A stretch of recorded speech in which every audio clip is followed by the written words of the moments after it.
I'll be reviewing Fracture's album Still Here.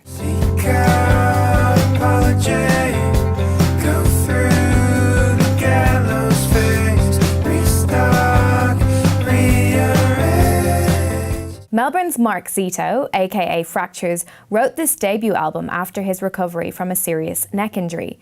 And it's proof that out of great pain can come some beautiful music. There's also nothing like a soulful falsetto for expressing moments of emotional distress. Zito's talent lies in combining his emotive vocals with interesting production, and this album is also a bit of a journey through the decades. In the beginning, we're in, well, the here and now.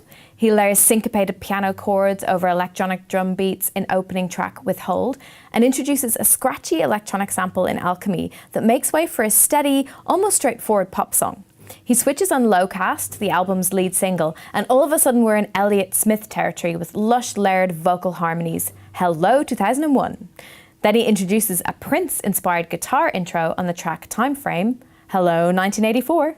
The song Apnea sounds like a serious homage to one of Zito's greatest influences, Radiohead, circa Paranoid Android, Hello 1997. So there's certainly a meandering quality to this album. The songs are intricate in form, and the only constant really is Zito's voice.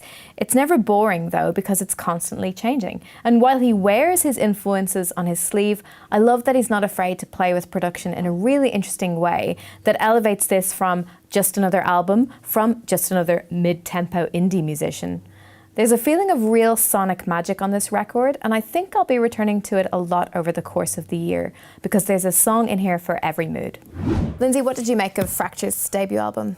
Are you sure it's not just another dreamy mid-tempo album? I mean, it's got some great bits in it, and the dude is so talented. Like, obviously, at putting these sounds together and creating them, and all the different sounds he gets together. The big swells are great and stuff, but it just not talented enough for Lindsay. No, probably maybe the talent is there and the musical skill is there, but it just kind of washed over me a little bit, I think. Oh, I think you need to give it another listen. I think there's a lot in there. There's so much in there, and there's more to it than just that. I really believe so. I think it might be that kind of album which needs repeated plays, because some of this album did wash over me as well, particularly as it went on. A couple of the first tracks, Alchemy, I just kept going back to that song. I loved it. I thought it was this, you know, as a bit of a Sting fan, there I said it. I just kind of heard a little bit of Sting there, but I also heard, I don't know what it was about it, but that song really grabbed me.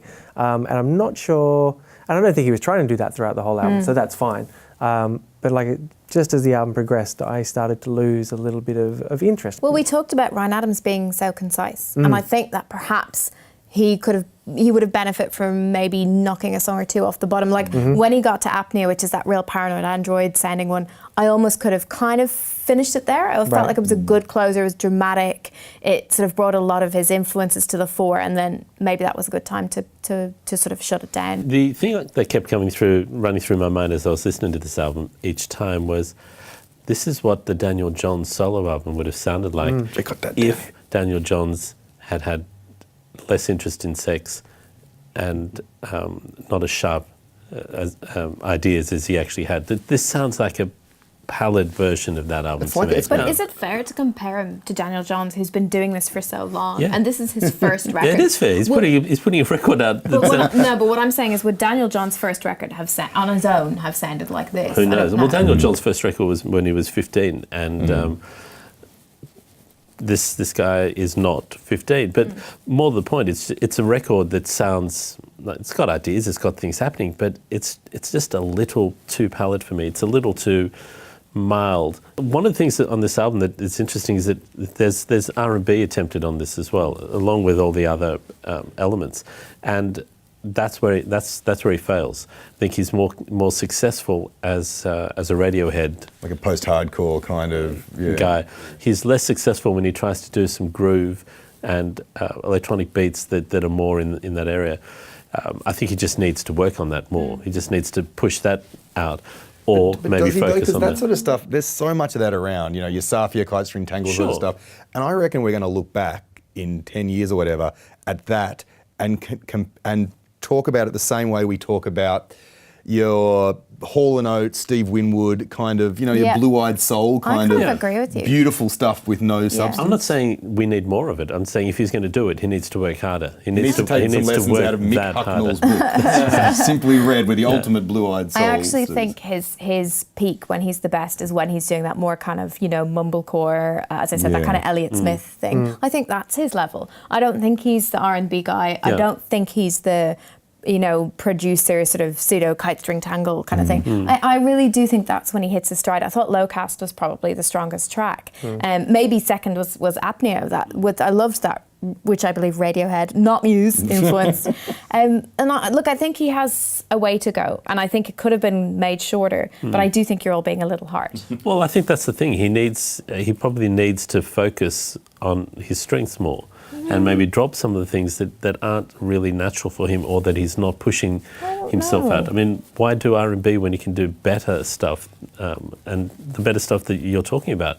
I think it's varied though, and I think that's what kept me interested, was that it was varied, And I think he can improve again on the next album and focus on his strong points. But I liked that it jumped around and moved around, the production differed. That was the one thing that kind of really kept me interested. Well, if that's what keeps you interested, it means the songs aren't good enough. Well, if you're being kept if you're being kept interested by the variety rather than the quality of the songs. If the song wasn't good, I would not be interested. Yeah, but you're talking about the variety. The variety is part of it, Yeah, but the variety is what kept you interested. as well as the songs. But you said if the variety keep you interested. If that's the thing, that's the problem with this album. It's variety, and he's going, look, I can do this, I can do this, I can do this. Actually, you can't. You can do that. What you just call him? You can do. So sorry that you guys had to see that.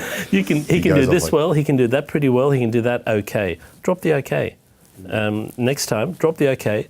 Do the things you do well. I mean, the good thing is this is his debut album. He's released an EP before, and I mean, he has obviously a future of amazing. He does. I definitely think so. Just focus, and there's talent here.